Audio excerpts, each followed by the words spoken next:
ज्या माऊलींनी समाजाकडून होणारा सगळा अपमान, सगळी निंदा, सगळा छळ सहन केला, त्या निंदेचं विष प्राशन केलं आणि 12व्या शतकामध्ये 700 वर्षापूर्वी चूळ भरली ती फक्त अमृताची. अमृतानुभव, भावार्थ दीपिका, चांगदेव 65, हरिपाठ या सर्वच वाङ्मयासाठी माऊलींचे 1000 वेळा पाय धरले तरी ते कमी आहेत. समाधी सोहळ्याच्या निमित्ताने हा उत्सव आपण साजरा करतोय श्रोते हो कीर्तनाचा. ज्या माऊलींच्या नामाच्या उच्चाराने सुद्धा आमचं हृदय हेलावतं, माऊली म्हटलं तरी आमचे डोळे पाणावतात, असं दिव्य, अलौकिक आणि हळवं चरित्र की आज आमचे सर्व ज्येष्ठ कीर्तनकार या सगळ्या मांदियाळीमध्ये 7 दिवसांचा हा महोत्सव आहे. रोज आपण माऊलींच्या चरित्र भागाच्या अनुषंगाने येणारी चरित्र किंवा व्यक्तिमत्व त्यांचा आपण अभ्यास करणार आहोत, ते गुणसंकीर्तन आपण करणार आहोत. आणि आज माझ्याकडे अत्यंत सुंदर असं चरित्र माझ्या वाट्याला आलंय. अर्थात म्हटलं तर ते अवघड आहे, म्हटलं तर कळायला सोपं आहे, तितकंच कठीणही आहे. पण माझ्या अल्पकुवतीनुसार त्या चरित्राला स्पर्श करण्याचा मी प्रयत्न करेन.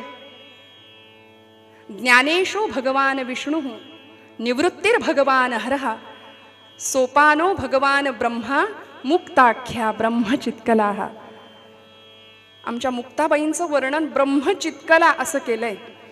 आणि या 4ही भावंडांची आई होण्याचं भाग्य जिच्याकडे होतं ती आदिशक्ती, ती मूळ माया, अशा मुक्ताबाईंचं आपल्याला चरित्र सांगायचंय.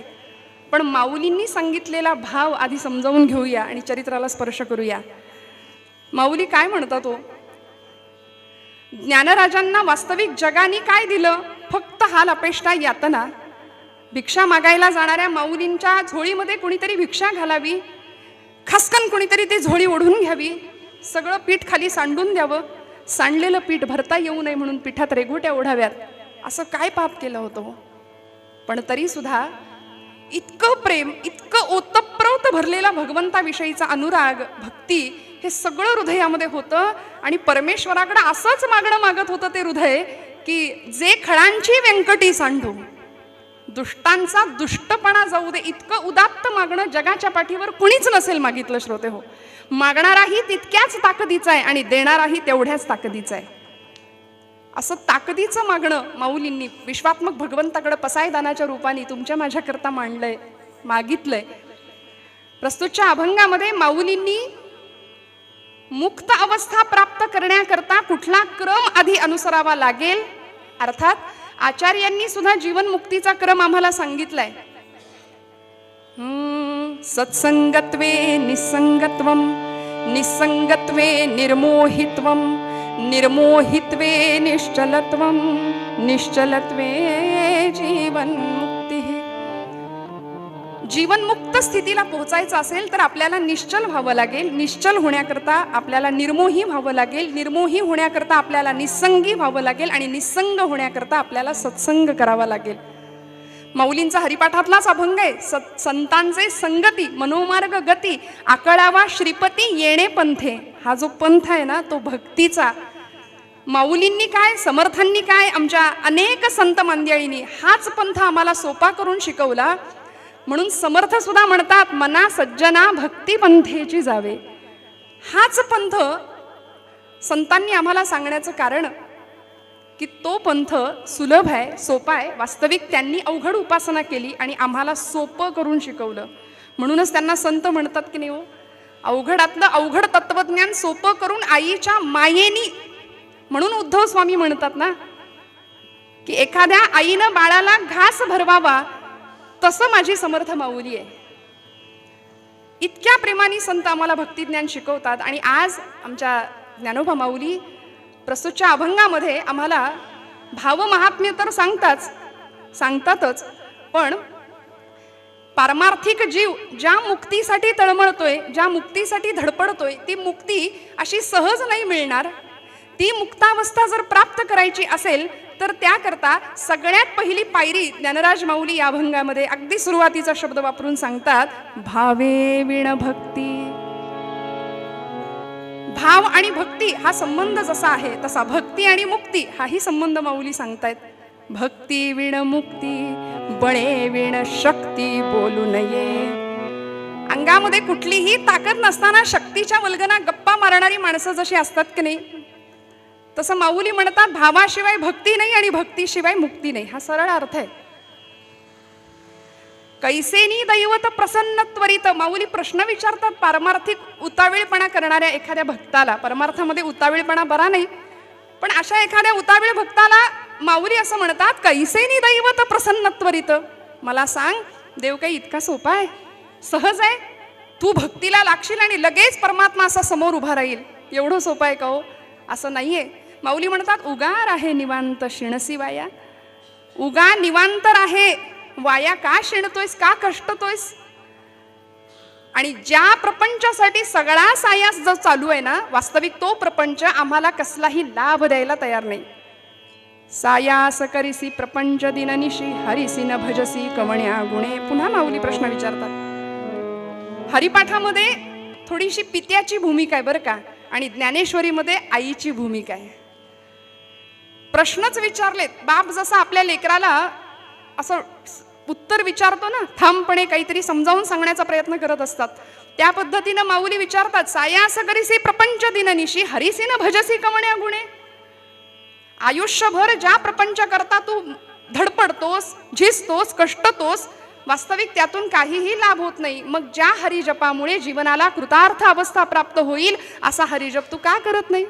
माऊली प्रश्न विचारतात. आणि मग शेवटी ज्ञानराज सांगतात, ज्ञानदेव म्हणे हरिजप करणे तुटेल धरणे प्रपंचाचे.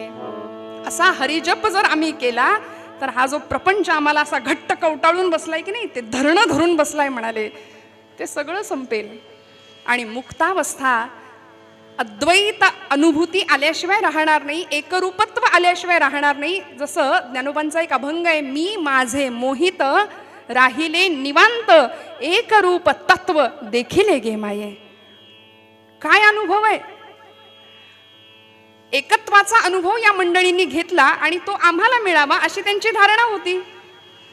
ज्या ब्रह्मानंदाचा अनुभव आम्ही घेतला तो तुम्हाला द्यायला आम्ही आलोय, वास्तविक आम्ही इथले नाही. असं संत म्हणतात ना, आम्ही वैकुंठीचे वासी आलो याची कारण असे. मागील या जन्मामुक्त झालो असं माऊली म्हणतात. मग आम्ही पुन्हा इथे का आलो? कारण सेवितो हा रस वाटितो अनेका, घ्यावे होऊ नका रानभरी. अशा वेड्यासारखे संभ्रम अवस्थेमध्ये फिरू नका हो. आम्ही जो आनंद घेतलाय की नाही तो तुम्हाला द्यायला आलोय ना, तो घ्या आणि ब्रह्मानंदाचा आनंद काय असतो तो उपभोगून बघा. माऊली म्हणतात, भावे विण भक्ती, भक्ती विण मुक्ती. अभंगाचा सरळ अर्थ मी आपल्याला सांगितला. थोडा आतमध्ये प्रवेश करूया. भाव या शब्दाचा उपयोग माऊलींनी याकरताच केलाय की जी भक्ती तुम्ही आम्ही करतो ना, त्यामध्ये काहीतरी कमी आहे याची खात्री माऊलींना निश्चित आहे. म्हणून माऊलींनी त्या शब्दाची जोड त्या भक्तीला दिली आहे, भावे विण भक्ती. खरं तर वास्तविक शुद्ध प्रेम, निष्कलंक प्रेम, श्रद्धा, विश्वास या अर्थाने भाव हा शब्द इथे वापरलाय. भाव आम्हाला माहिती असतो, सोन्याचा भाव आहे, बाजार भाव आहे. वास्तविक या भावाचा आमच्याकडे अभाव आहे, परंतु तो भाव माऊली आम्हाला समजावून सांगतात. आणि खरं सांगू, भक्ती हा आमच्या धर्माचा आधार आहे. बरं, भक्ती ही आमच्या धर्माची आधारभूमी आहे. भक्ती जर संपली आमच्या हृदयातली तर धर्म संपला असं मी विधान करेन कदाचित, तर ते चुकणार नाही. त्यामुळे भक्ती हा आमचा आधार आहे. ती भक्ती भावयुक्त असली पाहिजे, प्रेमयुक्त असली पाहिजे. प्रेमाची, भावाची झालर त्या भक्तीला असली पाहिजे. जसं की एखादी सौभाग्यवती 100 तोळे दागिने अंगावर घालू दे, पण कपाळाला कुंकुम तिलक जर नसेल तर काय उपयोग आहे तिचा? हिंदू धर्म संस्कृतीचे आम्ही गोडवे गातो. सध्या हे बोलणं सुद्धा त्रासाचं ठरते आणि जे बोलतायत त्यांनाही त्रास होतोय. कपाळाला कुंकुम तिलक नसेल तर त्याला काही उपयोग नाही. श्रोते हो, या उलट अंगावर एकही दागिना नसू दे, परंतु सौभाग्याचा तिलक जर एक कपाळाला आम्ही लावू ना, तर त्या पद्धतीनं भाव हा भक्तीचा सौभाग्य तिलक आहे. श्रोते हो, भाव हा भक्तीचा सौभाग्य अलंकार आहे. माऊली म्हणतात, म्हणून त्या भक्तीला भावाची जोड देऊया. भावे विण भक्ती, भक्ती विण मुक्ती, बळे विण शक्ती बोलू नये. मग हा भाव, हे प्रेम कसं असेल हो? कसं आमच्या अंतःकरणात येईल? ते प्रेम कुठून बाहेरून आणावं लागतं का? अहो, प्रेमाची भाव हा प्रेम या अर्थानेच माऊलींनी जर शब्द वापरलाय, तर आमच्या भक्तीतलं प्रेम कुठे आटलंय? आमच्या भक्तीमध्ये प्रेम नाही का? आम्ही जी भक्ती करतो ती सकाम भक्ती करतो श्रोते हो. संतांनी निष्काम भक्तीची अपेक्षा आमच्याकडून केली आहे आणि ही भक्ती फलद्रूप होते. भावयुक्त अंतःकरणाने केलेली भक्ती फलद्रूप होते, फळते, रुजते आणि तेव्हाच ती मुक्तावस्थेला प्राप्त करते, तेव्हाच ती मुक्त अवस्था प्राप्त करून देते. आणि असा भाव, असं प्रेम हृदयामध्ये येण्याकरता आधी प्रेम म्हणजे काय समजून घ्यायला लागेल. अलीकडं प्रेमाच्या व्याख्या, प्रेमाच्या कविता भरपूर आम्हाला बघायला मिळतात. पण अहो, प्रेम तुम्ही आम्ही काय सांगणार आणि काय अनुभव घेणार प्रेमाचा? या प्रेमाचं, या भक्ती प्रेमाचं स्वरूप देवर्षींनी भक्तिसूत्रामध्ये सांगितलं. अनिर्वचनीयम. कसं आहे प्रेम? भक्ती प्रेम कसं आहे? त्याचं निर्वचन करता येत नाही, वर्णन करता येत नाही. प्रेम स्वरूपम. भक्ती कशी आहे? मुका स्वादनवत. साखरेची गोडी. साखर खाणाऱ्या माणसाला जर विचारलं कशी आहे रे साखर, तो म्हणेल गोड आहे. गोड म्हणजे नेमकं काय रे, त्याला नाही सांगता येणार, ती चाखून बघावी लागेल. त्या पद्धतीनं प्रेमाचं, भक्तीचं स्वरूप आहे श्रोते हो, की जे अनुभवावं लागेल. ही प्रेमयुक्त भक्ती आम्हाला अंतःकरणात मुरवावी लागेल. यापुढे जाऊन देवर्षी आम्हाला सांगतात प्रेमाची व्याख्या. मी म्हटलं तुम्ही आम्ही काय सांगणार प्रेमाची चर्चा आणि काय करणार? आज जे प्रेमाचं विभत्स स्वरूप आम्ही आजूबाजूला पाहतोय, त्याच्यातून काय पुढे परिणाम होत आहेत ते वर्तमानपत्र आम्हाला सांगतात. मी वेगळं सांगायची गरज नाही. लव जिहाद सारख्या सामाजिक प्रचंड मोठ्या गंभीर प्रश्नांना सामोरं जावं लागतं आमच्या धर्माला. का? प्रेमाचा वास्तविक सरळ साधा सोपा अर्थ नाही आम्हाला समजला. आमच्या आर्य सनातन वैदिक हिंदू धर्मावर आम्ही प्रेम करावं, संतांच्या वाङ्मयावर आम्ही प्रेम करावं, भगवंताच्या नामावर आम्ही प्रेम करावं श्रोते हो. कशाला प्रेमासाठी दुसरीकडे जावं? देवर्षींनी या प्रेमाचं वर्णन, या प्रेमाचं स्वरूप सांगितलंय. गुणरहितम, गुणरहितम, कामनारहितम. प्रेम कसं आहे हो? गुणदोषांच्या पलीकडचं आहे. कुठल्याही प्रकारची इच्छा प्रेम करत नाही. भगवंताकडून काहीही नको. कसं प्रेम आहे भगवंतावर? प्रतिक्षण वर्धमानम. प्रत्येक क्षणाला वाढणार आहे. अनुभव रूपम सूक्ष्मतरम अविच्छिन्नम. देवर्षी नारद या भक्तीचं स्वरूप सांगतात. कधीही न संपणारं, सतत वर्धमान, वाढतं राहणारं आणि ते अनुभव घेण्यासारखं असं प्रेम. तदर्पिता खिलाचारता तद्विस्मरणे परम व्याकुलता इति. देवर्षी म्हणतात की जरा जरी विस्मरण झालं ना भगवंतांचं, तरी असा जीव व्याकुळ कासावीस झाला पाहिजे, अशी भक्ताची अवस्था असते बरं. आणि म्हणून भक्तीचे प्रकार आपल्याला भागवतामध्ये सुद्धा भक्त प्रल्हादांनी सांगितले, ते प्रसिद्ध आहेत. श्रवणम, कीर्तनम, विष्णू स्मरणम, पादसेवनम. आपल्याला हे प्रकार माहिती आहेत. या पुढे जाऊन देवर्षी नारदांनी भक्ती सूत्रामध्ये भक्तीचे 11 प्रकार सांगितले. त्याच्यामध्ये प्रल्हादाचे 9 प्रकार समाविष्ट आहेत. गुणमहात्म्यासक्ती, रूपासक्ती, कांतासक्ती, वात्सल्यासक्ती, दास्यासक्ती, विरहासक्ती. 11 प्रकार देवर्षी सांगतात. यापुढे जाऊन मधुराद्वैत संप्रदायाचे अध्वर्यू गुलाबराव महाराज 16 प्रकार भक्तीचे सांगतात. आणि या सर्व प्रकारांमध्ये भगवंतांच्या गुणांची आसक्ती, रूपाची आसक्ती व्हावी, प्रेमयुक्त अंतःकरणाने ती भक्ती केली जावी. काय असते हो ही आसक्ती? काय असतं हे प्रेम? म्हणून यथाव्रज गोपिका नाम देवर्षींना का लिहावंसं वाटलं, का सूत्र सांगावंसं वाटलं? कारण इतकं प्रेम की ज्यांच्यासाठी भगवंत रडत होता.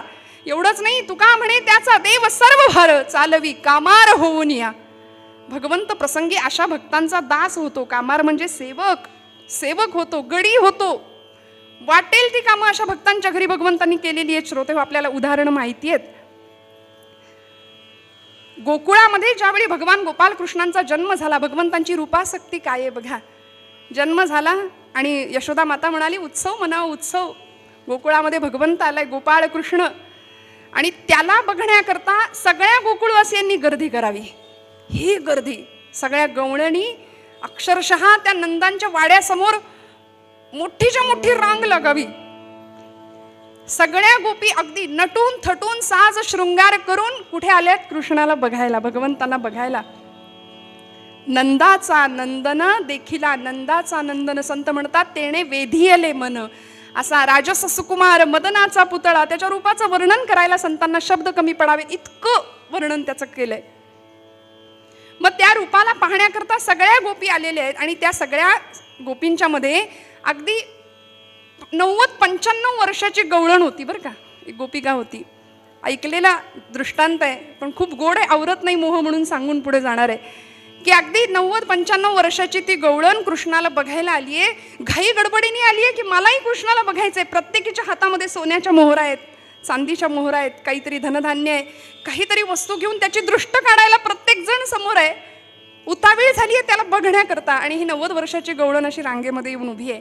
तिने सगळ्यांकडे एकदा बघितलं, म्हणाली काय सजून धजून सगळ्या आल्यात आणि मी मात्र अशीच आहे, अशीच आली आहे. त्याला काय वाटेल? ज्याला बघण्याकरता मी आली आहे त्याला नाही बरं वाटणार, मला पण छान तयार होऊन गेलं पाहिजे म्हणाल्या. म्हणून ती गवळण थकलेलं वय माघारी गेली घरी आणि आपला शृंगार करायला सुरुवात केली. बरं, शृंगार करायला सुरुवात केली. काय सजली असेल हो, आता ते वर्णन मी अजिबात नाही करणार.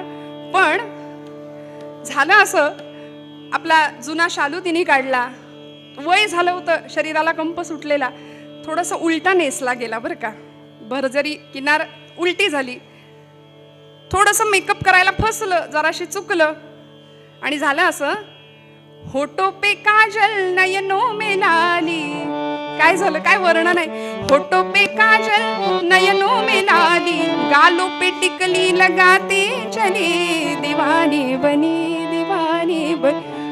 आणि अशी तिचं ते प्रेम, तिची ती रूपासक्ती, भगवंताला बघायचंय आणि ज्याच्या समोर जायचंय त्याच्या समोर मी तयार होऊन जाणार, हा भाव अंतरीचा शुद्ध. आणि असा भाव घेऊन ती जेव्हा बाहेर रस्त्याने चालायला लागली ना, तेव्हा तिचे यजमान तिला समोर त्यांनी बघितलं, म्हणाले अरे बापरे ही आमचीच आहे वाटतं. आणि समोर गेले, म्हणाले अगो बाई काय कशी दिसतीयस, बघ तू काय अवतार केलायस तू तुझा. ती म्हणाली काय झालं, अजिबात चांगलं नाही दिसत आहे. म्हणाले कुठं कृष्णाला बघायला निघालीस ना, मग कशी तयारी केली आहे, जरा आरशात बघ स्वतःला. त्या 90 वर्षाच्या गवळणीने जे उत्तर दिलं ना श्रोते हो, ते फक्त हृदयात ठेवूया. ती असं म्हणते की अहो मला माहितीये माझं सगळं चुकलंय, मला माहितीये माझं काहीतरी गडबड झालीये, पण आता खरं सांगू का, माझ्याकडे वेळ कमी आहे. भगवंतांना बघण्याआधी मी जर हे पुन्हा दुरुस्त करायला माघारी गेले आणि त्याच्यातच माझा प्राण गेला, त्याच्यातच मी संपले, तर त्याला बघायचं राहून जाईल. इतका सुंदर भाव या भक्तांकडे होता. म्हणून या गोपिकांसाठी भगवंत रडत होता द्वारकेमध्ये श्रोते हो. या गोपिकांच्या पायाची धूळ अंगाला लागावी म्हणून भगवंत व्याकुळ होत होते, कासावीस होत होते. आणि भक्तीचा अलंकारच हा आहे. मला सांगा, भक्त नाही तर भगवंत नाही. भक्ताशिवाय भगवंताला काय, कुठे जागा आहे राहायला, कुठे राहणार भगवंत भक्ताच्या अंतःकरणाशिवाय. त्यामुळे अशी भावयुक्त अंतःकरणाची भक्ती ज्ञानोबांना अपेक्षित आहे तुमच्या माझ्याकडून. पण आम्ही सकाम भक्ती करतो आणि आम्ही सगळे लवाड भक्त आहे. मला असं वाटतं भक्तीमध्ये नाही, सकामता नाही, निष्काम भक्ती संतांनी आमच्याकडून अपेक्षित केली. म्हणून ज्ञानराज म्हणतात भावे विण भक्ती, भक्ती विण मुक्ती. आणि भक्तीचा भावानी भक्ती फलद्रूप होणार आहे. आणि जर ती भक्ती फळली, रुजली, फुलली तर ती मुक्त अवस्थेला प्राप्त होणार आहे. तर आम्हाला मुक्त अवस्था प्राप्त झाल्याशिवाय राहणार नाही असं माऊली म्हणतात. हा भाव श्रोते हो जर आम्हाला जमला ना, तर पुढे जाऊन माऊली असंही आम्हाला सांगतायत, सायास करीसी प्रपंच दिननिशी हरिसी न भजसी कवण्या गुणे. जो प्रपंच सुख मिळवून देईल असा आम्ही वाटून घेतो आणि त्याच प्रपंचामध्ये गुरफटून राहतो. पुनरपि जननम पुनरपि मरणम पुनरपि जननी जठरे शयनम या चक्रामध्ये अडकतो. हे म्हणजे असं झालं, पाण्यामध्ये होडी सोडतो ना आम्ही कागदाची, त्या होडीचा तसा काहीच उपयोग नाही, ती तात्पुरतीच असते. ना त्या होडीमध्ये बसून आम्हाला प्रवास करता येतो, ना ती होडी आम्हाला कुठल्या किनाऱ्यापर्यंत घेऊन जाते. म्हणून माऊली सुद्धा ज्ञानेश्वरीच्या अगदी पहिल्याच अध्यायात म्हणतात, पै भक्ती एकी पै भक्ती मी जाणे, तेथे सान थोर न म्हणे, आम्ही भावाचे पाहुणे भलते या. ये वेर पत्र पुष्प फळ हे भजावयामीस केवळ या वाचोनी लाग निष्फळ भक्ती तत्व माऊली म्हणते. आणि अशा भक्तीला प्रेमाची जोड द्यावी. काय होता हो भाव, अनेक भक्तांच्या अंतःकरणातला भाव. ज्यांच्या घरी भगवंत राबले असे आमचे संत श्रेष्ठ एकनाथ महाराज. गिरिजाबाई पत्नीचं नाव. मला कधी कधी असं प्रश्न पडतो, कधी असा विचार मनात येतो की काय असेल गिरिजामाईंचा आणि एकनाथ महाराजांचा प्रपंच. श्रोते हो, ज्यांना शांती ब्रह्म असा दर्जा समाजाने दिला. समाजाने म्हटलं शांती ब्रह्म एकनाथ महाराज, ज्यांनी भागवत धर्म संप्रदायाची परंपरा खऱ्या अर्थी सनाथ केली असे संत श्रेष्ठ एकनाथ महाराज आहेत. गिरिजामाई त्यांच्या पत्नी. गावामध्ये अनेक प्रकारचे लोक होते. त्यापैकी असेही काही लोक होते की महाराजांना नाथांना छळणारे, नाथांची परीक्षा घेणारे. एकाला आपल्या मुलाची मुंज करायची होती, पैशांची गरज होती म्हणून गावातल्या लोकांकडे त्यांनी पैसे मागितले. गावातली मंडळी म्हणाली तुला आम्ही पैसे देतो, पण आमचं एक काम कर. काम काय? नाथांकडे जा आणि शांतीब्रह्म म्हणून घेतात ना स्वतःला, जग त्यांना शांतीब्रह्म म्हणतं ना, तर आता नाथांना राग आला पाहिजे असं काहीतरी कर, नाथांना राग येऊन दाखव. तो म्हणाला चालेल. गेला नाथांच्या वाड्यामध्ये. झाप झाप झाप झाप पावलं टाकत नाथ आपल्या देवघरात आहेत. आणि देवघरामध्ये भगवंतांच्या समोर बसून यस्य स्मरण मात्रेण जन्म संसार बंधनात विमुच्यते नमस्तस्मै विष्णवे प्रभ विष्णवे. विष्णू सहस्रनामाचं स्तोत्र पठण सुरू आहे. आणि तो गृहस्थ चपला घालून आतमध्ये गेलाय. बरं, चपला घालून आतमध्ये गेला. नाथांना राग येईल असं त्याचं वर्तन होतं. मुद्दाम हे करत होता. आणि नाथांनी स्तोत्र पूर्ण केलं आणि अगदी प्रेमाळू नजरेने त्याच्याकडे बघावं. म्हणाले अहो काय हे तुमची अगतिकता बुवा, काय तुमची अगतिकता की देवघरामध्ये येण्याआधी चप्पल काढायचं सुद्धा तुम्हाला भान राहिलं नाही. काय प्रेम तुमच्या हृदयामध्ये, काय प्रेम मला भेटण्याचं. लोकांनी याला सांगितलं होतं. एक गृहस्थ नाथांच्यावर 108 वेळा थुंकला, त्यालाही नमस्कार केला नाथांनी, तरी राग आला नाही नाथांना. आता राग येऊन दाखव. याही परिस्थितीत नाथांचं शांती ब्रह्म हे नामाभिधान किंवा ही पदवी लोकांनी नाथांना दिलेली आहे, ती सार्थ झाली. पाहिलं, म्हणाला आता नाही, आता राग येईल असंच काहीतरी करेन. नाथांच्या घरी पंक्ती उठायच्या, जेवणाची पंगत बसली आहे आणि स्वतः गिरिजामाई जेवण वाढतायत वाकून सर्वांना. पूर्वीचा काळ होता हो. आता आम्ही सुधारित झालो, सोफिस्टिकेटेड झालो, प्रचंड सुशिक्षित झालो. मला असं कधी कधी वाटतं नक्की उलटा प्रवास सुरू आहे की नक्की पुढे प्रवास सुरू आहे. कारण पूर्वीचा काळ बसणारा माणूस बसताना बसून जेवायचं, वाढणारा माणूस वाकून वाढायचं. आता उलटं झालंय. आता वाढणारा माणूस एका जागी उभा आहे, जेवणारा माणूस सगळीकडे फिरत फिरत फिरत फिरत जेवतंय. बुफे. गिरिजामाईंनी आग्रह करून करून प्रत्येकाला वाढावं. पंगत बसली आहे जेवणाची. आणि हा जो गृहस्थ होता की नाही नाथांना त्रास द्यायला आलेला, तो आला धावत आणि गिरिजामाईंच्या पाठीवर असा चढायचा प्रयत्न करू लागला. श्रोते हो, नाथ महाराज बघतायत आपल्या गिरिजामाई पत्नीकडे आणि गिरिजा आई सांगतायत की अहो काळजी करू नका, हरीला लहानपणापासून असंच पाठीवर घेऊन वाढायची मला सवय आहे, लेकराला पडू नाही देणार, काळजी करू नका. काय शुद्ध भाव, किती शुद्ध प्रेम असावं. आणि म्हणून माऊली म्हणतात की हा भाव जर तुमच्या माझ्या अंतःकरणात असेल ना, तर या भावायुक्त अंतःकरणाने, आता हरी या शब्दाचं उच्चारण तितकं महत्वाचं नाही, पण तो उच्चारणारा जो आत्मा आहे किंवा त्याचं उच्चारण करणारा जो भक्त आहे ना, त्याची भावदशा माऊलींनी महत्वाची मानली आहे. म्हणून भावे विण भक्ती, भक्ती विण मुक्ती. माऊलींनी हा क्रम सांगितला. जो प्रपंच तुला लाभच देत नाही तो प्रपंच आम्ही करतो, सगळी तळमळ सुखासाठी करतो. संत म्हणतात सुखा लागी करीसी तळमळ, सुखा लागी करीसी तळमळ, हो सुखा लागी करीसी तळमळ, सुखा लागी करीसी तळमळ. परी तू पंढरीशी जाय एक वेळ, परी तू पंढरीशी जाय एक वेळ, मग तू अवघाची सुख रूप होशी, मग तू अवघाची सुख रूप होशी. जन्मोजन्मीचे दुःख विसरशी,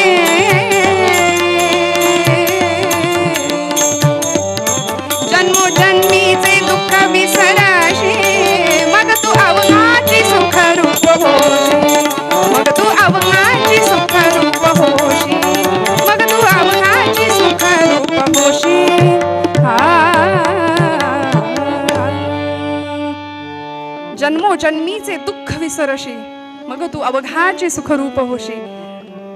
सद्गुरु मामासाहेब दांडेकर असं म्हणायचे की प्रपंचामध्ये सुख शोधणं म्हणजे मिरच्यांच्या बाजारात जाऊन खव्याचे पेढे मागण्यासारखं आहे.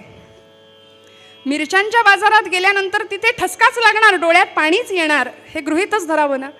तिथे खव्याचे पेढे कसे मिळतील? तसा हा प्रपंच डोळ्यात अश्रूच आणणारा आहे. तो दुःख मूळच आहे. संसार दुःख मूळ, चहूकडे इंगळ, विश्रांती नाही कोठे रात्रंदिन तळमळ. माऊली म्हणते, ज्या प्रपंचासाठी सगळे सायास करतोस ना, तो प्रपंच बाजूला ठेवूया. पण आम्ही काय करतो? भगवंतांचं साधन बनवतो, भगवंताला साधन बनवतो आणि प्रपंचाचीच माळ ओढत बसतो. खरं तर खरा भक्त प्रपंचाला साधन बनवतो आणि भगवत स्मरण सतत करत राहतो. आणि म्हणून असं नाम, असा भाव, अशी भक्ती तुमच्या माझ्या अंतःकरणाला कळावी, जी प्रभू रामचंद्रांचे बंधू भरत त्यांना कळाली. शत्रुघ्न म्हणजे सावत्र, त्या भावांचा भाव काय होता आम्हाला बघावं लागेल. अंतःकरणातला असा भाव होता की ज्यावेळी प्रभूंना वनवास पत्करावा लागला, भरत आपल्या आईशी भांडले होते. या प्रसंगामध्ये मारावे तुझं वाटे म्हणून धावत गेले होते आईवरती हात उगारून. तेव्हा रामराय म्हणाले, माझ्या आईला काही बोलू नकोस भरता. इतकी व्याकुळता हृदयामध्ये निर्माण झाली होती भगवंताला भेटण्याकरता. आणि म्हणून भगवंतांना भरत सांगतात, माय गेले तात गेले भरत आता पोरका, मागणे हे एक रामा आपुल्या द्या पादुका. अशा भगवत भेटीची प्रचंड आतुरता भक्तांच्या अंतःकरणामध्ये होती. एक पद म्हणून मग आपण पूर्वरंग संपूया.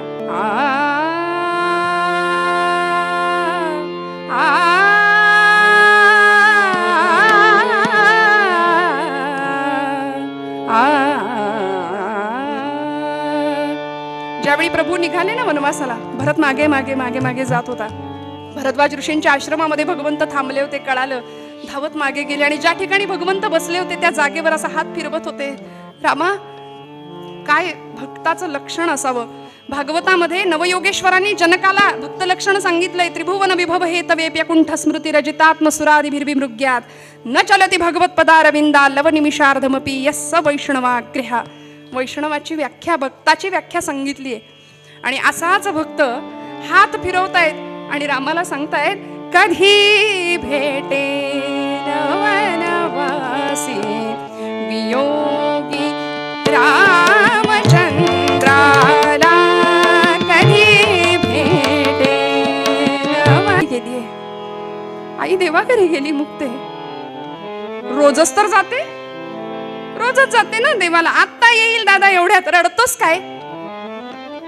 नाही मुक्ते, आज आई बाबा निघून गेलेत ना, ते कधीच न येण्याकरता.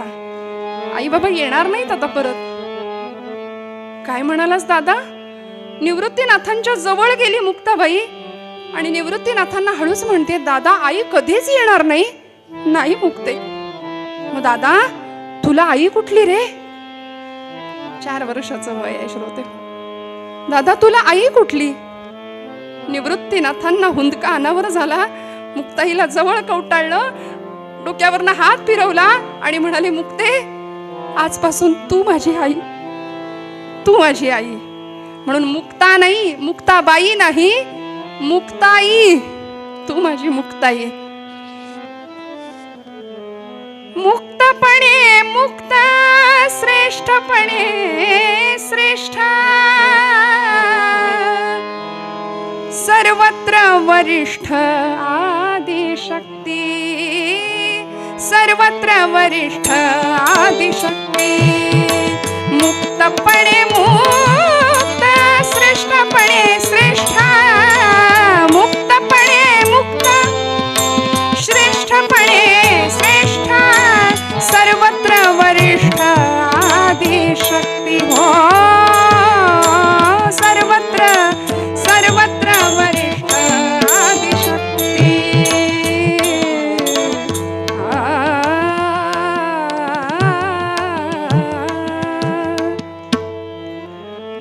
आई येणार नाही, बराच वेळ वाट बघितली असं कळालं. मात्र श्रोते हो, आपण पूर्वपीठिका 2 दिवसापूर्वीपासून ऐकतोय, ऐकलेली आहे यापूर्वी. विठ्ठलपंत म्हणजे साक्षात मूर्तिमंत वैराग्य आणि आई रुक्मिणी माता म्हणजे साक्षात भक्ती होती. दोघांच्या अतिपवित्र आणि अतिशुद्ध कुसव्यांनी या 4 भावंडांना जन्म दिला होता. निवृत्ती, ज्ञानदेव, सोपान आणि मुक्ताबाई. या 4 भावंडांची नावच जणू अशी होती की ज्या भक्तीच्या पायऱ्या ठराव्यात. आपल्याला माहितीये, प्रवृत्ती दूर केल्याशिवाय निवृत्ती नाही, त्याशिवाय ज्ञानप्राप्ती नाही, आणि ज्ञानप्राप्तीशिवाय मुक्तीच्या गर्भागारात प्रवेश करण्याचा सोपान प्राप्त होत नाही. म्हणून परमार्थ तितकाही सोपान, हेच जणू काही या दोघांना सांगायचं होतं की काय. गुरु आज्ञेनुसार धारण केलेला संन्यास दूर केला आणि गृहस्थाश्रम स्वीकारला. त्यानंतर भगवंतांच्या इच्छेनुसार 4 मुलं जन्माला आली, निवृत्ती, ज्ञानदेव, सोपान आणि मुक्ताबाई. पण संन्याशाने प्रपंच करणं म्हणजे महत्पाप. समाजाने इतका त्रास दिला आणि आपल्या मुलांना आपल्या पश्चात उत्तम जीवन जगता यावं याकरता देहांत प्रायश्चित्त पत्करलं. रात्रीची वेळ, निबिड अंधकार, इंद्रायणी निस्तब्ध भातीये, आणि अशा परिस्थितीमध्ये रुक्मिणी आईनी आपल्या 4ही भावंडांच्या केसावरून, डोक्यावरून हात फिरवला, मुक्ताईच्या गालावरून हात फिरवला. डोळ्यातला अश्रू घळकन मुक्ताईच्या गालावर ओघळला. मुक्ताईनं झोपेतच तो अश्रू पुसून टाकला. श्रोते हो, वात्सल्य पुसलं गेलं आणि पती बरोबर जावं लागलं. निवृत्तीनाथांना जाताना सांगून दिलं, निवृत्ती, सगळ्यांना सांभाळ बरं, माझ्या मुक्तीला सांभाळ. कणखर आहे, पण तिच्या ममताळूपणाचा अंत नाहीये. सत्पदते ब्रह्म, चित्पदते माया, आनंदपद जया म्हणती हरी. मुक्ताचं मुक्त असलेलं जीवन म्हणजे मुक्ताबाईंचं जीवन आहे. श्रोते हो, निळोबारायांनी त्यांचं वर्णन केलंय. नमो ज्ञानेश्वरा, नमो ज्ञानेश्वरा, निवृत्ती उदारा सोपान देवा. हे एक चरण निळोबारायांसाठी, निळोबारायांनी सर्व भावंडांसाठी वापरलंय. आणि दुसरं चरण, नमो मुक्ताबाई त्रिभुवन पावनी, आद्यत्रय जननी देवांचीही. एका चरणात सबंध मुक्ताबाईचं वर्णन केलंय. 3ही देवांची आद्यत्रय जननी अशी, ब्रह्मा विष्णू महेश यांचीही ती जननी, योग शक्ती, आदिमाया, मूळ माया, आदिशक्ती, ब्रह्मचित्कला, चैतन्याची कला असलेली मुक्ताबाई महाराज. 3 देवांची तर जननी होतीच, पण ब्रह्मा विष्णू महेश हे आहेतच, पण 3 देव तिने खऱ्या अर्थी कशा पद्धतीने घडवले बघा. नामदेव, ज्ञानदेव आणि चांगदेव. एक कच्चा होता, त्याला पक्क होण्याचा मार्ग शिकवला. एक कोरा होता, त्याला परिपूर्ण केलं, भरून काढलं. आणि एक तापलेला होता, त्याला शांत केलं. ज्ञानदेव, नामदेव आणि चांगदेव. आई येणार नाही म्हटल्यानंतर रात्री इंद्रायणी निस्तब्ध झाली. निबिड अंधकार, रात्र संपली, दिवस उजाडला आणि मुक्ताबाई वाट पाहून थकली आणि आई येणार नाही याची खात्री पटली. त्यावेळी या रखुमाईच्या लेकीनं टाहो फोडला. श्रोते हो, असं म्हणतामध्ये तो टाहो, आर्त करुणा भाकली भगवंतांची. आई आई म्हणून टाहो फोडला. सोपान काका रडतायत, ज्ञानदादा रडतायत. निवृत्तीनाथांनी सगळ्यांना जवळ घ्यावं. मुक्ते, ए ज्ञाना, ए सोपाना, आता रडायचं नाही बरं, आता रडायचं नाही. अरे वेड्यांनो, रडता कशाला? बघा बरं, समोरच्या पारावर ते चिमणीचं घरटं आहे की नाही? अरे काय झालं माहितीये, त्या घरट्यामध्ये त्या चिमणीची पिलं होती की नाही 4. काल रात्री एक मोठी घार आली आणि त्या पिलांना घेऊन निघून गेली. बरं, त्या आई वडिलांना घेऊन निघून गेली, पण तरी सुद्धा सांग मुक्ते, ती पिलं कशी दाणा टिपतायत? ती थांबली का? ती दाणा टिपतायत की नाही?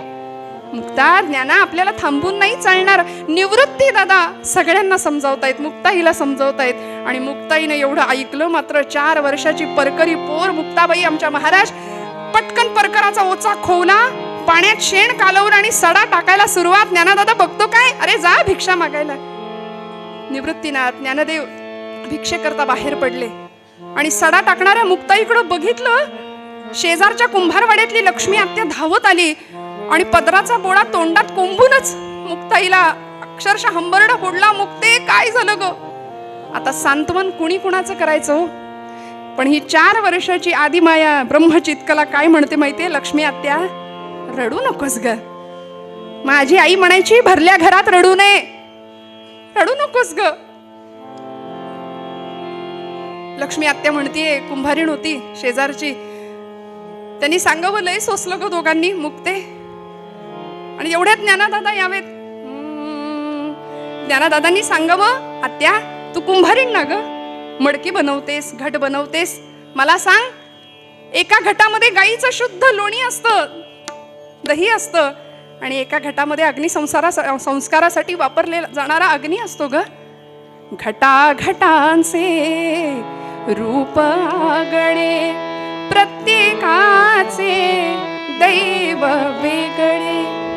तुझ्या विना ते कोणा न कळे.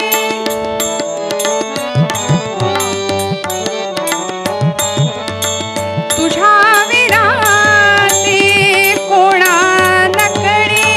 मुखी कुणाच्या, गदिमांचे शब्द आहेत बरं. मुखी कुणाच्या पडते लोणी, कुणामुखे अंगार. तू वेडा कुंभार विठ्ठला, तू वेडा कुंभार विठ्ठला, तू वेडा कुंभार. फिरत्या चाकावरती मातीला आकार. भगवंता, काय तुझी लीला. दिवसा मागून दिवस जात आहेत. ज्ञानादादा चौपदरी खांद्याला अडकून भिक्षेसाठी बाहेर पडायचे. आणि गावामध्ये भिक्षा मागत मागत मागत एकदा महादेव भटांच्या वाड्यासमोर येऊन उभे राहिले. बरं, महादेव भट स्नानासाठी नदीवर गेलेत. ज्ञानादादा ओम भवती भिक्षां देहि असा आवाज दिला. आतून यमुना त्यांची पत्नी धावत बाहेर आल्या. म्हणाल्या, बाळा टेक हा जरासा. उन्हानं कोमजलेलं ते पोर पाहिलं. जरासा टेक, मी गुळ पाणी घेऊन येते म्हणून झपकन मागे वळल्या. ज्ञानदादा सांगतात, आई माते गुळ नको, नुसतं पाणी आणा. गोडाधोडाची सवय नाही राहिली आता, फक्त पाणी घेऊन या. आणि त्या मागे वळणार म्हणाल्या, हो ज्ञानदादा, अरे पाणीच काय, मी तर म्हणते आता 2-4 घास खाऊनच जा, इथून जेवूनच जायचं, मी आत्ता पान घेऊन येते. असं म्हणून त्या मागे निघाल्या. तेवढ्यात महादेव भटांची स्वारी. रागानं लालबुंद झालेला चेहरा, नदीवरून स्नान करून आलेले. आगीत आग पडली, आगडोंब उसळला आणि म्हणाले, अरे संन्याशाच्या कार्ट्या, तुम्हाला कशाला रे गोडाधोडाची सवय पाहिजे, कशाला रे जेवण हवंय, उठ चाल, चालता हो इथून. शिवहरे शिवहरे शिवहरे. स्नान करून आत्ता आलो आणि अभद्र पोराची अभद्र सावली माझ्यावर पडली, विटाळ झाला सगळा, चल चालता हो इथून, नको नको त्या बलगना. अरे संन्याशाच्या पोरांनी एकतर जन्माला येऊ नये आणि आलंच तर जगू नये. एवढं ऐकलं मात्र ज्ञानदेवांच्या कानामध्ये हे शब्द घुमले. डोळ्यातला तप्त अश्रू अंगणातल्या तप्त भूमीवर पडला आणि तिथूनच झपकन ज्ञानदादा मागे वळले. झाप झाप झाप झाप पावलं टाकत अश्वत्थ वृक्षाच्या दिशेने, इंद्रायणीच्या दिशेने चालायला लागले. अश्वत्थ वृक्ष, इंद्रायणी, सिद्धेश्वर सगळ्यांनीच मुसमुसणाऱ्या ज्ञानदादाला पाहिलं आणि येता येता झोपडीमध्ये आले. झोपडीचं दार घट्ट लावून घेतलं आणि आतमध्ये योगासनामध्ये, पद्मासनामध्ये बसले, ध्यानावस्थेमध्ये बसलेत. सगळ्यांनी झोपडीचा दार उघडण्याची विनंती केली आहे. दादा दादा दार उघडा. काहीच उपयोग होईना. निवृत्तीनाथ सांगतायत, ज्ञाना अरे असं कसं चालेल रागावून, दार उघड ज्ञाना. नाही. सोपान काका सांगतायत, दादा दार उघड. अरे नाही. मुक्ताबाई समोर आल्या आणि मुक्ताबाई महाराज सांगतात, दादा ए दादा, अरे असं रागवून कसं चालेल. आईच्या मायेनी सांगितलं. बरं, खरं तर या तिघांची बहीण होती पण माता झाली आणि या सगळ्यात असून सुद्धा ती कायम मुक्त राहिली. बरं, मुक्ताचं मुक्त असलेलं जीवन मुक्ताईचं जीवन आहे. श्रोते हो, दादा अरे असं कसं चालेल. जग रागावलं म्हणून आपण राग धरायचा का. सगळीकडे भगवंत आहे असं तूच म्हणतोस ना. ईश्वर सर्वभूतानां हृद्देशेर्जुन तिष्ठति भ्रामयन् सर्वभूतानि यंत्रारूढानि मायया. तू म्हणतो ना वासुदेवम सर्वमिती, भगवंत सगळीकडे असं तू म्हणतोस ना. मग या जगावरती तू रागावलास तर कसं होईल. अरे आई म्हणायची, ज्ञाना या सगळ्यांना सांभाळ. दादा तूच जर असा रागवून गेलास तर महाराष्ट्राला ज्ञानेश्वरी कोण देईल मला सांग. मुक्ताबाई कान उघडणी करते आपल्या दादाची. सांग महाराष्ट्राला ज्ञानेश्वरी कोण देईल, आमच्या सगळ्यांचा कैवार कोण घेईल त्यांना दादा. दार उघड, दार उघडा दादा. आपण नाथ सांप्रदायिक आहोत, आपण योगी आहोत. आणि योगी कुणाला म्हणायचं हो, कुणाला म्हणायचं योगी दादा. अरे आपला आपणा लागला हात न करो नये खेद, जीभ दातांनी चाविली कोणे बत्तीशी पाडली. मुक्ताबाईंचे अभंग आहेत. वाणीचा ओघ कल्लोळू लागला, शब्दांनी अभंग रूप घेतलं. आणि मुक्ताबाई ज्ञानादादाला सांगतेय, दादा अरे चणे खावे लोखंडाचे, मग ब्रह्मपदी नाचे. आता तुला कशाला रे दादा मी हे सगळं सांगू, हे तूच आम्हाला शिकवलंयस, तूच नाही का शिकवलं. सांग काय रे उपयोग, मनभर राग आणि वरवर त्याग. काय उपयोग तुझ्या या असल्या रागाचा. दादा दार उघडा. कुणाला म्हणायचं योगी, योगी पावन मनाचा, योगी पावन मनाचा, योगी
शस्त्रे झाले क्लेश, संती मारावा उपदेश, संती मारावा उपदेश. दादा विश्वपट ब्रह्मदोरा. दादा दादा दार उघडा. मुक्ताबाईंनी या प्रसंगामध्ये तिच्या मुखातून जे शब्द आलेत ना श्रोते हो, ते ताटीचे अभंग म्हणून प्रसिद्ध आहेत. एका पाठोपाठ एक 11 अभंग मुक्ताई सांगतात. चरित्रामध्ये वर्णन आहे, माझ्या पदरचं काहीच नाही. ज्ञानदेवांनी ध्यानावस्थेमध्ये योगिक क्रिया केली आणि प्राणांचं उत्क्रमण करायला घेतलं होतं. म्हणजे प्राण आता आकाशात भिरकावून देणार होते. पण आदिशक्ती असलेल्या ब्रह्मचित्काला मुक्ताईंनी परकाया प्रवेश नावाची सिद्धी केली आणि आपला प्राण ज्ञानदेवांच्या प्राणाला आडवा लावला. आणि सांगतात यावेळी मुखातून जे शब्द बाहेर पडलेत की नाही, ते शब्द हे कुठेही लिहिलेले नाहीयेत. बोलून किंवा सांगून मुक्ताई इथे शब्दांनी बोलत नाहीयेत बरं का. हे अपौरुषेय आहेत अभंग. वेद जसे अपौरुषेय आहेत ना, तसे ताटीचे अभंग प्रगट झालेत. मुक्ताई म्हणे असा कुठेही उल्लेख नाहीये या अभंगामध्ये.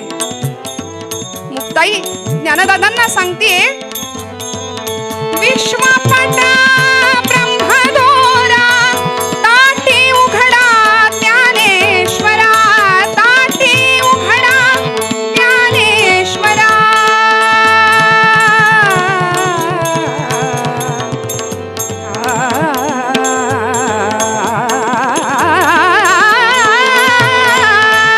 योगी पावन मनाचा, योगी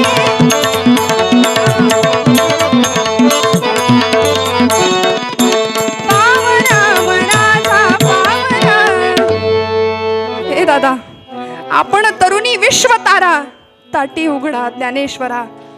मुक्ताबाई लढीवाळ, जीव मुद्दल ठाईचे ठाई.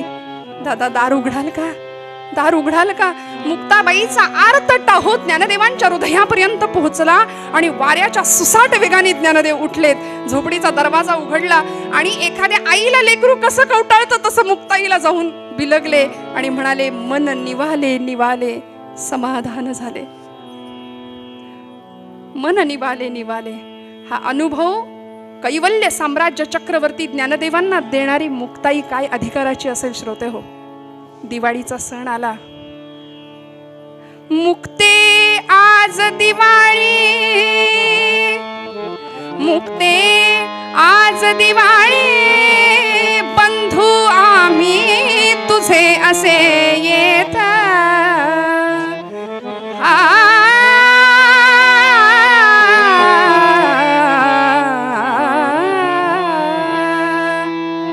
मांडे रुचिर करोनी, मांडे रुचिर करावे, सेवून राहू आम्ही आनंदात. रामा रामा रामा हरे हरे रामा रामा रामा रामा रामा रामा हरे हरे रामा रामा रामा रामा सीतापते रामा रामा रामा रामा रघोत्तमा रामा रामा रामा रामा हरे हरे रामा रामा. मुक्ता, आज दिवाळी आहे ग. कुणीतरी एखादा भाविक व्यक्तीने शिधामध्ये गुळ, हरभऱ्याची डाळ, तूप, कणिक असं सगळं सामान दिलं होतं आणि निवृत्तीनाथ मुक्ताईला सांगतात, मुक्ते आज दिवाळीचा सण आहे, मांडे खायची इच्छा झाली आहे, तुला येतात का ग मांडे? हात तिच्या दादा. एवढंच ना? अरे आईनं शिकवलंय मला. दादा मांडे येतात करता, पण साध्या तव्यावर मांडे होणार नाहीत रे. त्याकरता मडक्याचं मोठ्या गोल आकाराचं एक खापराचं रांधणं लागेल ना. आणि ते रांधणं आणायला धावत मुक्ताबाई कुंभारवाड्यात जाऊन कुंभार काकांना सांगितलं, काका माझ्या दादाला मांडे खायची इच्छा झाली आहे, देता का हो एक खापर? खापर घेतलं आणि येता येता रस्त्याने आनंदाने चालतीये. विसोबा चाटी नावाचे गृहस्थ आळंदीमधले समोर आले. कार्टे मुक्ते, अगं संन्याशाची पोरं तुम्हाला कशाला गोडधोड खायला पाहिजे? साधू म्हण होता ना स्वतःला, आणि गोडाधोडाची चटक जिभेची कशाला हवी? आणि इकडं ते रांधणं आणि इकडं ते खापर म्हणून ओढून घेतलं हिसकावून आणि खाली पाडलं, फुटून गेलं. रडत रडत मुक्ताई निघाली. ज्ञानादादा वाटेत भेटले. मुक्ते, काय रडतीस ग? डोळ्यात का पाणी? दादा, अरे रांधण फोडलं रे विसोबांनी. तुला खरं सांगू का, फोडलं त्याचं वाईट नाही वाटत, पण निवृत्ती दादाला आज मांडे खायची इच्छा झाली, कधी नव्हे ते, म्हणून वाईट वाटतंय रे. दादा काय करू रे आता? कसे मांडे खायला घालू दादाला? एवढाच ना मुक्ते, काळजी करू नकोस. चल तू मांड्यांची तयारी कर, आपण भाजूया मांडे. आणि निवृत्त मुक्ताईला घेऊन ज्ञानदादा आले. मग योग धारणा करूने ज्ञानदेवे पेटविला पंचागने. लाल बुंद ज्ञानदेवांची पाठ झालीये. मुखातनं आगीचे लोळ, आगीच्या ज्वाळा दिसतायत, आरक्त नयन दिसतायत माऊलींचे. आणि मुक्ताईनी पटापट मांड्यांची तयारी केली. मांडे थापले आणि श्रोते हो, माऊलींच्या पाठीवर मांडा टाकावा, टमकन फुगून वरती यावं. काय आनंद!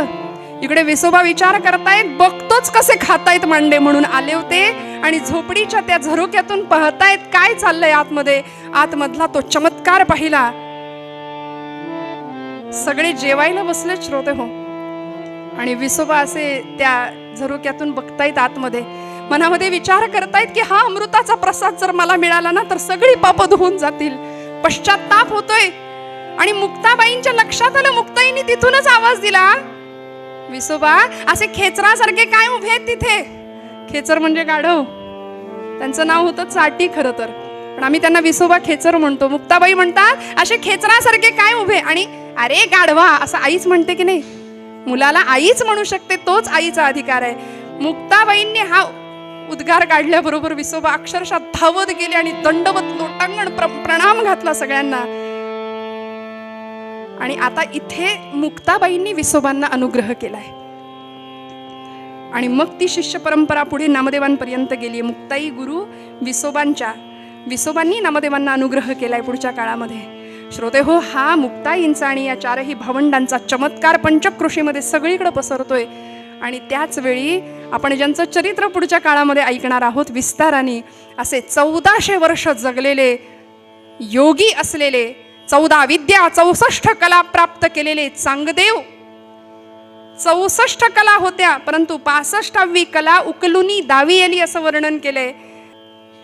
चांगदेव म्हणे आजीची जन्मलो, गुरुपुत्र झालो मुक्ताईचा. चांगदेव म्हणे आजीची जन्मलो, गुरुपुत्र झालो मुक्ताईचा. या प्रसंगामध्ये निर्गुणाचे डहाळी पाळणा लाविला, तेथे सुत पहुडला मुक्ताईचा. चांगदेव महाराज म्हणतात, चांगदेव म्हणे आजीची जन्मलो, गुरुपुत्र झालो मुक्ताईचा. एकीकडं चांगदेव महाराज, एकीकडं नामदेव महाराज, विसोबा खेचर आणि मग नामदेव महाराजांची परंपरा. हा सगळे प्रकार इकडे घडतायत, हे सगळे चमत्कार लोकांना कळतायत. आणि त्याच वेळी पंढरपुरामध्ये विठुरायाचा अत्यंत लाडका असलेला प्रेम भंडारी ज्याचं वर्णन आहे असे नामदेव महाराज, त्यांना पांडुरंग परमात्मा स्वतः सांगतायत की जे त्यांच्याबरोबर बोलायचे, खेळायचे, जेवायचे, त्यांनी सांगावं नामया आळंदीला जा आणि या 4 भावंडांची भेट घे, दर्शन घे. नामदेव महाराज आळंदीला जातात. आळंदीच्या वाळवंटामध्ये नामदेवांचं कीर्तन रंगतं.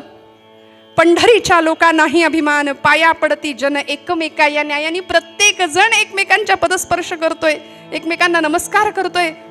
पण नामदेव महाराज काही केल्या वाकेनात. मुक्ताबाई चाणाक्ष असं पायाच्या अंगठ्यापासून केसापर्यंत, शेंडीपर्यंत अगदी सगळं अवलोकन केलं. आणि कळवळ्याने आदिशक्ती आईच्या अंतःकरणाने ज्ञानदादाला हळूच म्हणते, दादा अरे अरे अरे, अखंड जयाला देवाचा शेजार, कारे अहंकार गेला नाही. सतत देवाच्या जवळ राहतो हा आणि याला वाटतं मीच मोठा, अजून अहंकार गेला नाही. निवृत्ती दादा म्हणतात, मुक्ते असं बोलू नको. अगो वेडे, यांनी देवाला वेडं केलंय. देव यांच्याशी बोलतो, देव यांच्या कीर्तनात नाचतो, असं बोलू नकोस मुक्ते. मुक्ताबाई म्हणते, ए दादा, बाबा तुला घालायचा तर तू साष्टांग नमस्कार घाल, मला काही याच्या तोंडाकडे बघायची इच्छा नाही. दादा खरं सांगू का, हा पांडुरंगाचा लाडका भक्त आहे. ते लाडवलेलं लेकरू असतं की नाही आईचं एखादं, तसं यांचं झालंय. म्हणून देवालाच त्याची दया आली. देवाकडे सारखे हेलपाटे घालतोय ना हा, देवाला त्याची दया आली म्हणून त्यांनी तुमच्याकडे पाठवले. आता तुम्ही तुमचं संतपणाचं ब्रीद राखा दादा, याचा उद्धार करा. आणि मग कल्पना सांगितली. गोरोबा काकांना बोलावलं, थापटणं घेऊन गोरोबा काका आले होते. या प्रसंग आपल्याला माहिती आहे. गोरोबा काकांनी प्रत्येकाच्या डोक्यावर थापटणं आपटून मडकं, कच्चं की पक्क हे ठरवायचं होतं. निवृत्तीनाथांच्या डोक्यावर गोरोबा काकांनी थापटणं आपटलं डोक्यावर. निवृत्तीनाथ शांत आहेत. योग्याची काय अवस्था आहे, किती शांत, किती शांत. म्हणाले इथं तर कशाचीच कमतरता नाहीये, सगळं पूर्णत्व अनुभवाला येत आहे. सोपान काकांच्या डोक्यावर आपटलं. म्हणाले इथे तर कोरेपणाचा अजिबात लवलेश नाहीये. ज्ञानदादांच्या डोक्यावर थापटणं आपटलं. म्हणाले इथं तर परिपूर्णता आहे. मुक्ताईच्या डोक्यावर थापटणं आपटलं. म्हणाले इथं तर अमृताची संजीवनीच होतो चालली आहे. आणि असं करता करता नामदेवांच्या डोक्यावर आपटणार एवढ्यात नामदेव ओरडले, रागावून म्हणाले, अरे बास करा, असं थापटणं आपटून कळतं का मडकं कच्चं की पक्क ते. मला वाटलंच होतं दरिद्र्यांनी परी शोधायला जावा आणि काच हातात यावी, तसं झालंय माझं. मी पांडुरंगाला म्हणत होतो की मला इकडे पाठवू नको म्हणून. शेवटी तावातावानी नामदेव महाराज पंढरपुरात येतात आणि पांडुरंगाला सांगतात, पांडुरंगा मला परत त्या लोकांच्या हाती देऊ नकोस. पांडुरंग परमात्मा सांगतात. यावेळी मुक्ताई म्हणते, नाम्या कच्चा रे कच्चा, म्हणून अजूनच त्रास झाला होता नामदेव महाराजांना. धावत पंढरपुरात आले, पांडुरंगाला सांगतात मला परत त्यांच्या हातात द्यायचं नाही पांडुरंगा. भगवंत म्हणतात, नाम्या खरं आहे मुक्ताईचं, अरे तिचं तर नावच घेऊ नको म्हणाले. म्हणे ब्रह्मांड कवीत घेईन, सणसणीत सनकांडी आहे नुसती, काय तिच्या किती बोलते, किती बडबड करते. पांडुरंग म्हणतायत, नाम्या खरं आहे मुक्ताचं, अजून तू कच्चा आहेस रे, तुला माझं ओतप्रोत ज्ञान झालेलं नाही. सर्वाभूती परमेश्वर आहे हे तू कीर्तनात बोलतोस, पण अनुभवाच्या पातळीवर जाणत नाहीस. आणि म्हणून मग आपल्याला माहिती आहे, पुढे औंढ्या नागनाथला पाठवलं पंढरपूर भगवंतांनी, पत्ता दिला. तिथे विसोबा, हेच विसोबा चाटी म्हणजे विसोबा खेचर तिथे भेटले. आणि मग मुक्ताईंची ही शिष्य परंपरा पुन्हा तयार झाली. विसोबांनी नामदेवांना तिथं अनुग्रह केलाय. असा अधिकार सगळीकडे चाललाय. पण बघता बघता काळ जवळ आला माऊलींच्या समाधीचा. श्रोते हो, ज्ञानदेवांनी पांडुरंगाची आज्ञा घेतली, परवानगी घेतली आणि म्हणाले, आता देवा थांबवू नका, आता सगळं पूर्ण झालंय, ज्ञानेश्वरीचं लिखाण पूर्ण झालंय, आता मला समाधी घेऊ द्या. भगवंतांची परवानगी मिळवली आणि माऊली ज्ञानोबा राय समाधी घेण्यासाठी सज्ज झाले. माऊलींच्या समाधी समयी आळंदीमध्ये अक्षरशः जनसागर उसळला होता. सगळे लोक तिथे जमा झालेत. सगळे आकांत करतायत, रडून आक्रोश करतायत, टाहो फोडतायत. आणि मुक्ताबाई या सगळ्या जमावाला काय सांगत होती माहितीये? अरे आक्रोश काय म्हणून करता, रडता काय म्हणून? रडायचं त्याच्यासाठी ज्याचं जीवन कार्य अपूर्ण राहिलंय, रडायचं त्याच्यासाठी ज्यांनी भगवंतांनी दिलेल्या या पार्थिवाचं काहीच सार्थक केलं नाही, रडायचं त्याच्यासाठी. अरे माझ्या ज्ञानादादा इतकं पूर्ण सुवर्णाचं आयुष्य कुणीच जगला नाही, कुणीच नाही. असं सुंदर आयुष्य माझं ज्ञानदादा जगलाय. रडता कशाला? उलट मागणं मागा वर्षत सकळ मंगळी, ईश्वरनिष्ठांची मांदियाळी, अनवरत भूमंडळी भेटतो भूता. असं मागणं मागा. माऊलींची समाधी झाली. श्रोते हो, यानंतर निवृत्तीनाथ माऊलींच्या समाधी पाठोपाठ सासवडला सोपान काकांनी सुद्धा समाधी अवस्था प्राप्त केली. त्यानंतर निवृत्तीनाथ आणि मुक्ताईंनी नामदेवादी आदी सर्व मंडळी एकत्र आले आणि तीर्थयात्रेला बाहेर पडले. तीर्थयात्रा करता करता करता ही सर्व मंडळी जळगाव जिल्ह्यातलं कोथळी नावाचं गाव, इथे तापी तीरावर ही सर्व मंडळी आली. मुक्ताईंचा जन्म श्रोते हो घटस्थापनेचा आहे. आदिशक्ती मूळ माया ब्रह्मचित्कला वैशाख शुद्ध प्रतिपदा 1279 साल आहे. आणि आजचा दिवस जो निर्वाणाचा समाधीचा मुक्ताबाईंचा जो होता ना, तो 1297 साल वैशाख शुद्ध दशमीचा दिवस. कोथळी या गावामध्ये तापी नदी तीरावर गंगाधारेवर सगळ्यांनी स्नान केलं. असं म्हणतात हत्तीच्या सोंडे एवढी धार होती, त्या धारेत सगळ्यांनी स्नान केलं. मुक्ताबाईंनी त्या पाण्याने सगळ्यांचे चरण धुतले, पाय धुतले. निवृत्तीनाथांना कळून चुकलं, आज माझ्या आईचा शेवटचा दिवस आहे, आज मी खऱ्या अर्थाने पोरका होणार. वयाच्या 4थ्या वर्षी या मुक्ताईने मला विचारलं होतं, दादा तुला आई उठली रे? मी म्हटलं होतं तू माझी आई. आज जर हीच मला सोडून गेली तर मी अनाथ होणार. निवृत्तीनाथांना कळून चुकलं होतं. आणि या प्रसंगामध्ये त्या तापी नदीच्या वाळवंटामध्ये नामदेवांचं कीर्तन रंगणार होतं. सगळे कीर्तनाला निघालेत. मुक्ताबाईंना म्हणतायत निवृत्तीनाथ, मुक्ते चल कीर्तनाला बसूया. मुक्ताबाई म्हणतात नाही दादा, आज इच्छा नाहीये. स्नान केलं होतं, शुचिरभूत झाल्या होत्या, आज इच्छा नाहीये स्नान करण्याची, कीर्तनाला येण्याची. पण दादा खरं सांगू का, आज ज्ञानादादाची खूप आठवण येते, आज ज्ञानादादाची खूप आठवण येते रे मला. सगळ्यांना कीर्तनाला पाठवलं आणि एकट्या मुक्ताबाई तिथे थांबले तापी तीरावरती. आजही तिथे मुक्ताबाईंची मूर्ती प्रतिष्ठापना आहे, समाधी तिथे आहे आणि ते भव्य मंदिर आहे. मुक्ताबाई तिथे थांबल्या. नामदेवांचं कीर्तन एकीकडे सुरू झालं आणि अचानक सोसाट्याचा वारा सुटला. श्रोते हो, सोसाट्याचा वारा सुटला. विजांचा कडकडाट, प्रचंड धूळ उडाली. कुणी कुणाला दिसेना अशी अवस्था. नामदेव भानावर आले आणि नामदेव सांगतायत, अरे सगळं राहू दे, मुक्ताईला शोधा, ती सगळ्यात लहान आहे, ती हरवेल कुठेतरी, तिला शोधा. निवृत्तीनाथांच्या काळजात चर्र झालं, माझी मुक्ताई एकटी आहे तिकडे, तिला शोधलं पाहिजे. म्हणून धावतायत सगळे, मुक्ताईंचा शोध घेतायत. पण काडकन अशी एक वीज चमकली आणि कडाडली वीजा निरंजनी झाली. मुक्ताबाई तेथे गुप्ता झाली.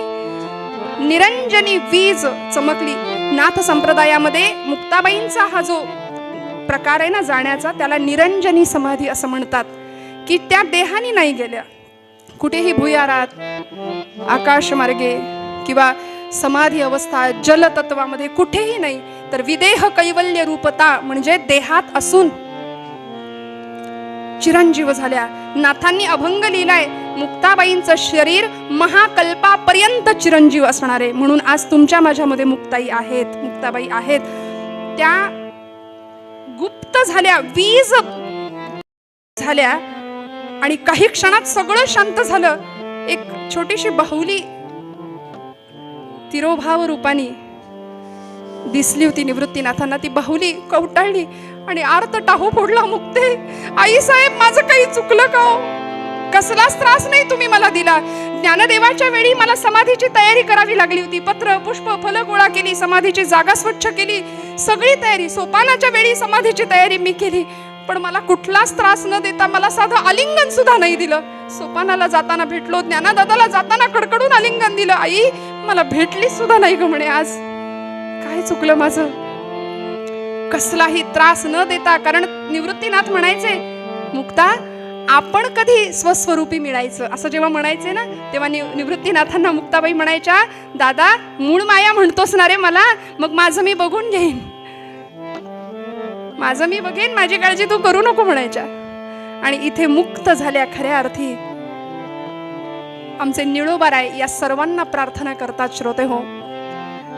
माऊलींची, मुक्ताबाईंची जी भावावस्था होती, जी भावदशा होती, जे हरिनाम उच्चारण होतं, तो भाव त्यांना भक्तीला, ती भक्ती फलद्रूप करण्याला कारण ठरला आणि ती भक्ती त्यांना मुक्तावस्थेपर्यंत घेऊन गेली. अशी मुक्त झालेली मुक्ताई तुम्हाला मला कळावी याकरता ज्ञानोबांचा अभंग आधारासाठी पुन्हा एकदा गाते. निळोबारायांनी या सर्वांना वंदन केले, ते शब्द निळोबारायांचे गाते आणि झालेली सेवा भगवंत चरणी अर्पण करते. आपल्या सगळ्यांना नमस्कार करते. उत्कृष्ट असे 2 साथीदार आहेत. नादब्रह्माची सेवा करणारे आमचे सोहम दादा, इकडे चिंतामणी दादा आहेत स्वरब्रह्माच्या साथीला. दोघांनाही वंदन. सर्वांच्या चरणी हृदयस्थ परमात्म्याला नमस्कार करते आणि निळोबारायांचा अभंग गाते आणि मग निरूपणाच्या अभंगाने शेवट करूया.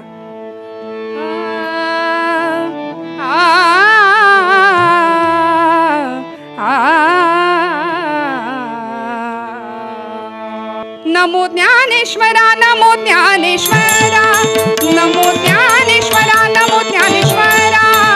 निवृत्ती उदारा सोपान देवा, निवृत्ती उदारा सोपान देवा.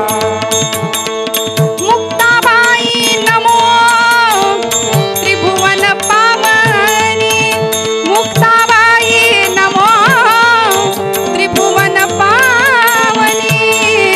आद्यत्रय जननी देवांचे जगदोद्धारा लागी धरिला अवतार.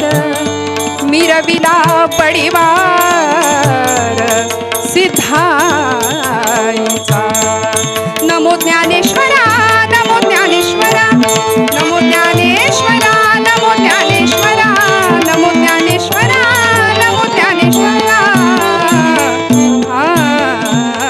भावे विण भक्ती, भक्ती विण भावे विण भक्ती, भक्ती विण मुक्ती. बळे विण शक्ती बोलू नये, बोलू नये.